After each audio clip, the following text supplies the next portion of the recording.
हे सप्टेंबर महिन्यामध्ये याचं नुकसान हे झालेलं आहे आणि हे पंचनाम्याचं काम पूर्ण जे झालेलं आहे, जिथं काम झालेलं आहे तिथं आपण शासनाने त्या शेतकऱ्यांना मदत देण्यात दिलेली आहे.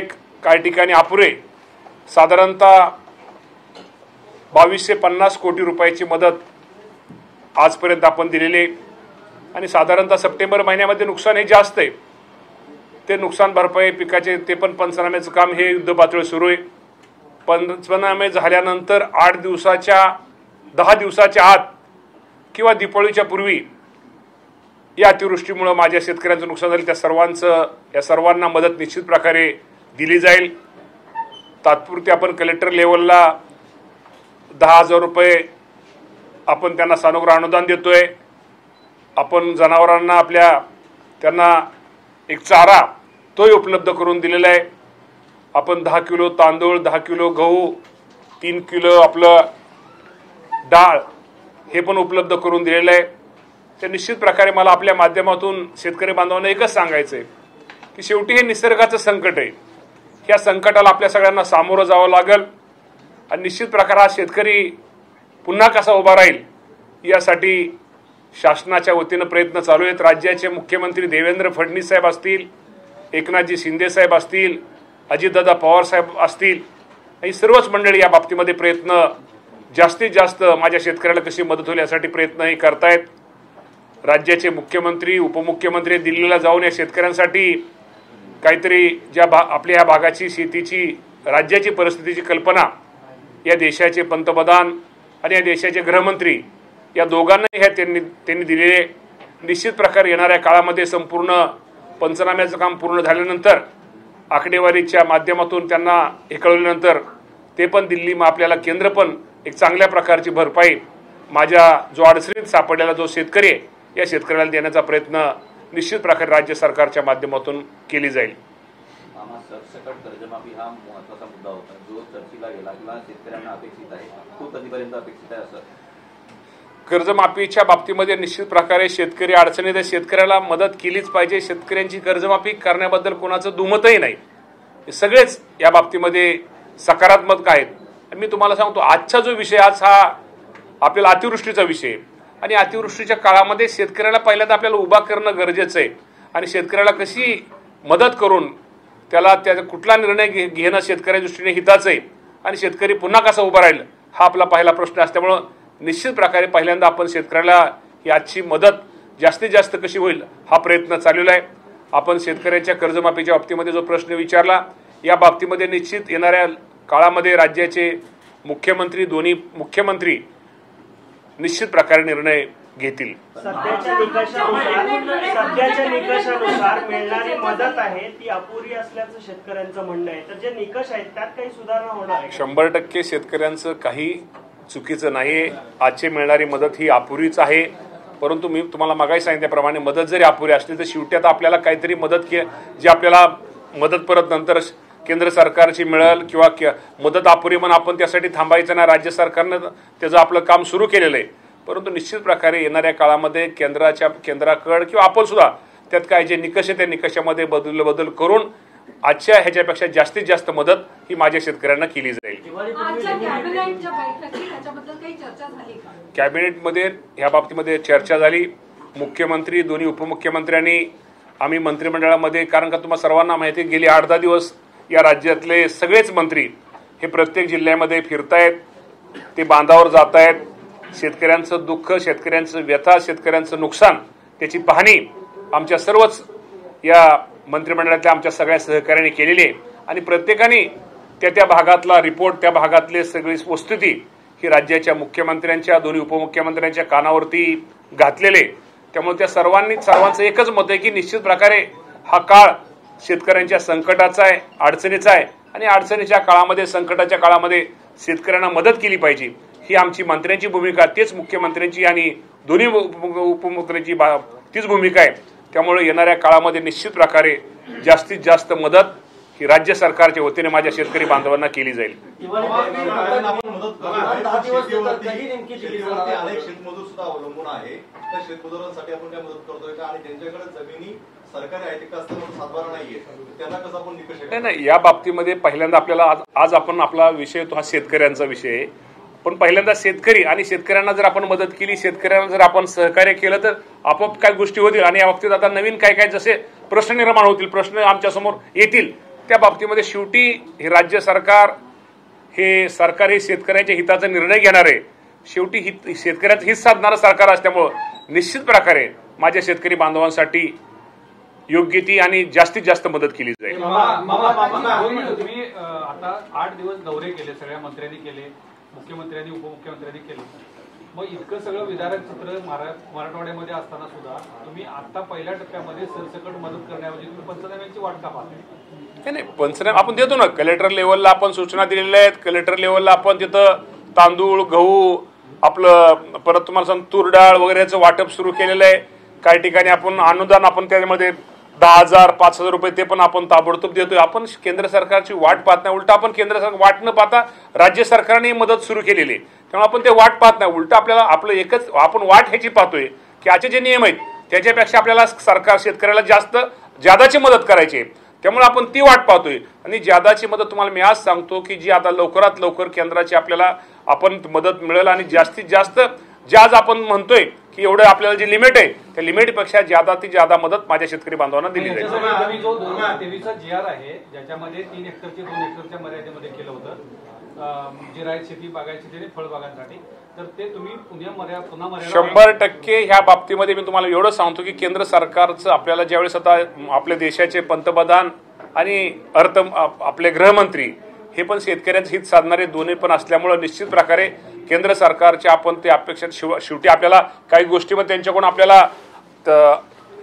आपल्याला मदत ही मिळणारच आहे. तर ती मदत आपल्याला मिळाल्यानंतर जे आपण निकष किंवा जे आपण जे आपल्या अटीत त्या बाबतीमध्ये निश्चित प्रकारे ते सोडून शेतकऱ्याला जास्तीत जास्त मदत केली जाईल. केवायसीचे वगैरे 8 सगळी शिथिल केलेली, ती 8 शिथिल केलेली, शेतकरी कुठल्याही मदतीपासून वंचित राहणार नाही ही काळजी राज्य सरकार घेते.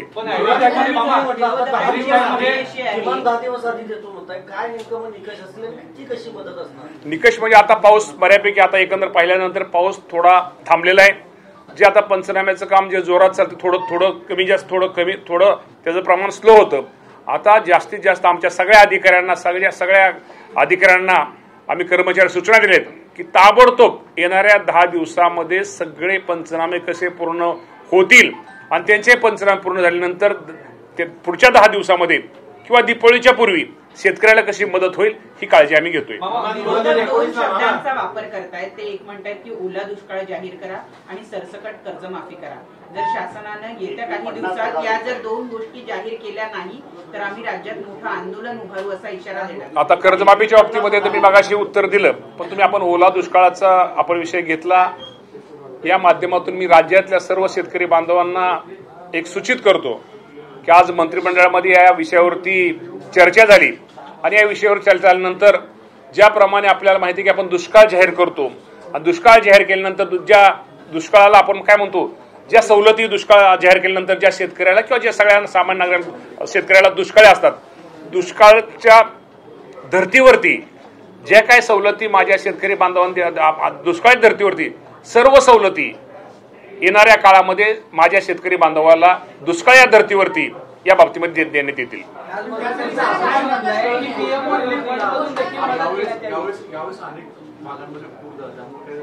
सगळ्या शेतींच्या विशेषतः ऊस आणि याच्यामध्ये नसलेले पाणी आता मेन आता गाळपाची पण बैठक जी झाली त्यामुळे कारखान्यांना यावेळेस ऊसाचं शॉर्टेज होणार आहे. ग्रामीणावर अर्थव्यवस्थेवर काय परिणाम होणार आहे आणि शुगर जे प्रोडक्शन होणार आहे त्यावर इम्पॅक्ट काय होणार. 100% शेवटी एवढा पाऊस जे असते म्हणल्यानंतर तो फरक पडणारच आहे. त्यामुळे तुम्हाला माहिती आहे की आपण 1 नोव्हेंबरपासून कारखाने सुरू करण्याचा निर्णय हा घेतलेला आहे. आपण किती जरी म्हटलं तर शेतामध्ये ऊसामध्ये अजून पाणी आहे. पाणी असल्यानंतर लगेच ऊस तोडल्यानंतर त्याला रिकव्हरी पण लगेच येणार नाही. त्यामध्ये कारखान्याबरोबर शेतकऱ्याचा पण तो तोटा आहे. तर निश्चित प्रकारे 1 नोव्हेंबर नंतर सगळे साखर कारखाने चालू करण्याचा निर्णय हा आजच राज्य शासनाने घेतलेला आहे. तुम्ही असं म्हणताय की मदत ज्यावेळी देणार आहे मध्ये ज्या शेतकऱ्यांची नोंदणी आहे त्या शेतकऱ्यांना देणं तुम्हाला सुलभ होईल. त्यांची केवायसी ऑलरेडी पूर्ण झाली. पण ज्या शेतकऱ्यांची नोंदणी झाली म्हणजे आपल्या राज्यामध्ये 1,17,00,000 शेतकरी साधारणतः मध्ये नोंदणी झाली. खातेदारांची संख्या 1,72 लाख, तर मग उरलेले जे शेतकरी आहेत ज्यांची नोंदणी झालेली नाही, तर त्या शेतकऱ्यांची केवायसी पूर्ण करणार आहे, कशी करणार आहे आणि त्याच्या संदर्भात काय आपल्याला मला वाटतं दोन ह्याच्यामध्ये नमो शेतकरी ह्याच्यामध्ये सुद्धा काय आपले शेतकरी आहेत किंवा या दोन्ही ह्याच्यामध्ये ॲग्री दोन्ही शेतकरी आहेत. मी तुम्हाला एवढंच सांगतो की या मदतीपासून एकही शेतकरी वंचित राहणार नाही. 2019ला ओल्या दुष्काळाची स्थिती आपल्या महाराष्ट्रामध्ये निर्माण झाली. आता हा पाऊस जो आहे, ही पर्जन्य जे आहे, त्याच्यापेक्षा कितीतरी पटीने होऊन पण अजून आपण कसली वाट पाहतो की ओला दुष्काळ आपण जाहीर ओला दुष्काळ जाहीर करण्यापेक्षा मी तुम्हाला ते सांगतो ना, आपण जो दुष्काळ जाहीर करतो दुष्काळाच्या धर्तीवरती आता ओला दुष्काळ काय आणि दुष्काळ काय, आता आपण त्याला काय म्हणतो, टंचाई म्हणतो. आता दुष्काळ शब्द आपण काढून आता टंचाई परिस्थिती, तर आता टंचाई दुष्काळ जाहीर केल्यानंतर आपण ज्या सवलती शेतकऱ्यांना देतो त्याच धर्तीवरती आज घडीभर ओला आहे आणि आपल्याला कधी सुका असतो दुष्काळ. सुक्या दुष्काळाच्या वेळेस आपण ज्या सवलती माझ्या शेतकरी बांधवाला देतो तसंच आज ओला म्हणजे ह्याच्यावरतीच दुष्काळ ह्याच्या खाली आपण ओला मानण्यापेक्षा दुष्काळाच्या ह्याच्या खाली जे आपण सवलती देत शेतकऱ्याला देणं गरजेचं आहे, त्या बाबतीमध्ये त्या सवलती शेतकऱ्याला आम्ही देणार आहोत. पुढच्या भविष्यात जेव्हा अशा अडचणी येतील तेव्हासाठी कायमस्वरूपी आज धोरणात एक मिनिट आपल्या जास्त असं आपल्याला ओला दुष्काळ, मला वाटतं ओला दुष्काळ कधी जाहीर केला होता मला असं आठवत नाही. मला एक समजत नाही ओला दुष्काळ काय किंवा दुष्काळ काय. ओला दुष्काळ पडला तर आपण त्या सवलत देणार, कर्जाची वसुली असेल ते थांबवतो, परत मला वाटतं अजून शैक्षणिक फी, हे सगळ्याच गोष्टी ज्या दुष्काळाच्या धर्तीवर दुष्काळाच्या संज्ञेखाली ज्या गोष्टी येतात त्या गोष्टी आज राज्याचे मुख्यमंत्र्यांनी निर्णय घेतलेला आहे. दुष्काळाच्या धर्तीवरती सगळ्या त्याप्रमाणे त्या ह्याच्यावरती ह्या सगळ्या गोष्टी शेतकरी आजपासून लागू होतील. मामा प्रॉब्लेम असा आहे की तुम्ही हे सगळं द्याल पण केंद्र सरकारच्या संज्ञेमध्ये दुष्काळ नसल्यामुळे त्यांच्याकडून अपेक्षित असलेली मदत मिळू शकत नाही. आपण हा निर्णय का घेत नाही? जर केंद्र सरकारकडून ही अतिरिक्त मदत जर आपल्याला जर मिळालं तर काय प्रॉब्लेम आहे का? सरकार का निर्णय नाही म्हणूनच मी तुम्हाला म्हणलं की ओला दुष्काळ हे मला वाटतं कधी या राज्याने कधीच मला वाटतं घेतलेलं नाही. दुष्काळ या नावाखाली जर आपण ह्या गोष्टी जर घेतल्या, दुष्काळ नावाखाली जर आपण जरी समजा, माझं म्हणणं आहे कुठल्या योजना किंवा कुठलं काय जाहीर केल्यानंतर ज्या ह्याच्यामधनं माझ्या शेतकऱ्याचं हित साधल, शेतकऱ्याच्या दृष्टिकोनातून जे तिथे अडचणीच्या काळामध्ये शेतकऱ्याला मदत होईल तो आपण निर्णय घेतोय. शेवटी दुष्काळ काय आणि ओला दुष्काळ म्हटलं काय, दुष्काळ काय, दुष्काळ जरी झाला तर ते ओला दुष्काळाच्या संज्ञेखालीच ती शेतकऱ्याला मदत केली जाईल.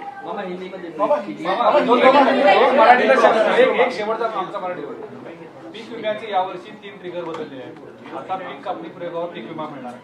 या वर्षी सारखी परिस्थिती कधीच नव्हती जेव्हापासून पीक विमामध्ये अपवाद सोडला आहे. तर अशा परिस्थितीमध्ये पीक विम्याचे ट्रिगर बदलले आहेत. पीक विमा कंपन्यांना याचा फायदा होईल का? दुसरी गोष्ट अशी आहे की जर पीक कापणी प्रयोगावर जर तुम्ही उंबरठा उत्पादन निकष धरून जर भरपाई देणार आहात तर त्याचे नेमके उंबरठा उत्पादन ग्राह्य धरणार का? कारण आता पीकच उपलब्ध नाही तर ते पीक कापणी प्रयोग कसा होईल? या बाबतीमध्ये निश्चित प्रकारे तुमचं म्हणणं बरोबर आहे. या बाबतीमध्ये आता पीक सगळं गेलेलं आहे, मी आता ते कापणीचा सुद्धा विषय येणार नाही. या बाबतीमध्ये पीक सगळं वाया गेलं असल्यामुळं ते ह्याचा विचार न करता ताबडतोब 100% त्या बाबतीमध्ये नुकसान शेतकऱ्याला कसं मिळेल. मी आता ते कधी पीक संपल म्हणण्यापेक्षा पिकच शेतामध्ये राहिलेलं नाही, त्यामुळे या बाबतीमध्ये निश्चित प्रकारे आपण त्याला शेतकऱ्याला मदत करणार आहे. त्या संज्ञेखाली ते शेतकरी सगळे पीक खाली बसतील सगळे. 1 तारखेला 1 नोव्हेंबरला 1 नोव्हेंबर आज मी बैठकीला होतो कृषी मंत्री म्हणून, मी पण त्या कमिटीमध्ये आहे. तर मुख्यमंत्र्यांनी साधारणतः 1/11 म्हणजे 1 नोव्हेंबरला आपण गळीत हंगाम जो पूर्वी गेल्या वर्षी 15 ऑक्टोबरला होता त्याच्याऐवजी 1 नोव्हेंबरला आपण तो हंगाम सुरू करतो, कारण का उसामध्ये आज पाणीच आहे शेतामध्ये. एक परत स्पष्ट करा का पीक विमा संदर्भामध्ये ही सगळं नुकसान झालं आहे, पीक येतं का आणि येत असेल त्यांना कशी मदत? ह्या बाबतीमध्ये पीक विम्याच्या बाबतीमध्ये तुम्हाला एवढंच सांगतो, आता शेवटी ज्या शेतकऱ्याच्या शेतामध्ये पीक राहिलेलं नाही तो कापणीच्या मध्ये यायचा विषयच येत नाही. त्यामुळे आपण त्याप्रमाणे तशा सूचना ह्या खाली दिलेल्या आहेत. त्यामुळे त्या सर्वांना जास्तीत जास्त त्या सर्वांना भरपाई मिळेल हा आमचा निश्चित प्रकारे प्रयत्न आहे. हे साधारणतः नुकसान भरपाई कधी मिळेल? म्हणजे साधारणतः आता पीकच नाही आहे तर त्याचा कापणी प्रयोगासाठी 1 महिना वाट पाहण्याची आता वाट पाहायची गरजच नाही. त्या बाबतीमध्ये आपण लगेच त्याला भरपाईसाठी हे करतोय. कंपन्यांना त्याच्या काही सूचना देत का आपण? आता देतो ना आज सूचना. आजच निर्णय झालेला असतो. पण आपण ह्यांना खाली सांगितलेलं आहे की आपण त्याप्रमाणे सांगितलेलं आहे. त्या सूचना आता पिकच शिल्लक राहील त्यामुळे पीक कापण्याचा विषयच कुठे येत होता आता. मामा किमान 6 महिने शेतीमध्ये काहीच पीक घेता येणार नाही. यापुढे 6 महिने शेतकऱ्याच्या जगण्याच्या काही सरकार काही नियोजन करत आहे का? कसं जगू काय करावं? सरकार हे शेतकऱ्यांचे काम करणारे मंत्री हे शेतकरी पुत्रच आहेत, शेतकऱ्याचीच मुलं आहेत. त्यामुळे जे माझ्या शेतकऱ्यांसाठी जे चांगलं करणं गरजेचं आहे किंवा जे शेतकऱ्यांचं हिताचं आहे त्याप्रमाणे सरकार निर्णय घेईल. मामा हिंदी में ब्रीफ कर दीजिए कि महाराष्ट्र में आणि दुसरं आपल्या माध्यमातून आपल्याला सांगतो की आमच्या जे कृषी विभागाचे अधिकारी कर्मचारी या सर्वांनी मुख्यमंत्री सहायता निधीला त्यांचा स्वतःचा किती दिवसाचा पगार आहे? नाही हो, 1 दिवसाचा. नाही आमच्या सगळ्या आमदारांचा तर तुम्हाला माहिती आहे 1 महिन्याचा पगार. आणि आमच्या सेवकांना आपल्या सगळ्या कृषी विभागाच्या अधिकाऱ्यांनी आणि 1 दिवसाचा पगार हा मुख्यमंत्री सहायता निधी देण्याचा निर्णय त्यांनी घेतलेला आहे. त्याप्रमाणे मला पत्र दिलेलं आहे. साधारणतः 6,17,00,000 रुपये 50,000 पगार हा सगळा आहे. आणि त्यामध्ये सगळ्यांनीच आमचे विद्यापीठ कृषी विद्यापीठ असतील, कृषी शिक्षण संशोधन परिषद असेल, या सगळ्याच इतरांनी दिलेलं आहे. तर आमच्या सगळ्यांचं 1 दिवसाचं वेतन कृषी विभाग आमचा सगळा देणार आहे.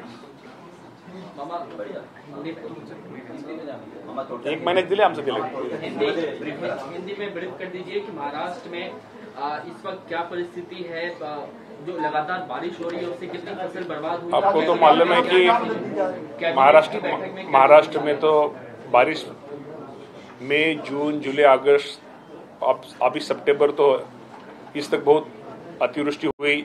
इसके कारण अभी जो विचार किया तो किसानों का 1,50,000 एकड़ उधर उनका नुकसान हुआ है. और इसके सब के जो पंचनामे ये राज्य सरकार के हमारे जो कर्मचारी महसूल के कृषि के उन्होंने सबने किया है. और जल्दी जो किसानों का नुकसान हुआ है उनको नुकसान के वास्ते हम जो उनको भरपाई वो हम देंगे. 1 करोड़ हेक्टर की 1,50,000 एकड़ हेक्टर ना एकर नाही एकर आम्ही एकर मध्ये सांगतो. आम्हाला सोपं एकर 12 60,000 हेक्टर 60 किया जा रहा है. तो कर्ज मुक्ति कब होगी? कर्ज मुक्ति के बारे में ये राज्य के मुख्यमंत्री, दोनों उप मुख्यमंत्री जल्दी से निर्णय लेंगे. केंद्र की तरफ से कोई प्रस्ताव आप लोगों की तरफ से भेजा गया है क्या? केंद्र से क्या बात? केंद्र से राज्य के मुख्यमंत्री, उप मुख्यमंत्री वो दिल्ली में गए थे. वो प्रधानमंत्री मोदी साहब से मिले, अमित शाह साहब से मिले और उन्होंने जो महाराष्ट्र में अभी जो अतिवृष्टि हुए इनके बारे में उनको सब बताया. और इनके बारे में जल्दी वो दोनों महाराष्ट्र में किसानों के लिए अच्छे से अच्छी मदद, ज्यादा से ज्यादा मदद करेंगे. कौन से जिले हैं जो सबसे ज्यादा प्रभावित हैं? अभी सबसे ज्यादा जो है जिला है जो पीड़ित है उसमें नांदेड़, अहिल्यानगर, बीड, सोलापूर, जालना, यवतमाळ, धाराशिव, नाशिक इसे 33 जिल्हे वो पीडित आहेत. आमच्या सगळ्या पत्रकारांचं अजूनही आम्हाला काही कळत नाहीये की ओला दुष्काळ जाहीर करायला सरकारची अडचण काय? नाही ओला एक मिनिट ओला दुष्काळ नाही ऐका ना मी म्हणतो ओला दुष्काळ आज खरं ओला दुष्काळ म्हणण्यापेक्षा आज शेतकऱ्याला मदत करणं गरजेचं आहे. आज शेतकऱ्याला जो शेतकरी उद्ध्वस्त झालाय शेतकरी माझा अडचणीत त्याला उभा करणं महत्वाचं आहे. ओला आपण थोडं तो विषय पुढे नेऊ. आज आपण जी काय मदत सरकारच्या वतीने करता येईल आपण ती पहिली मदत करू.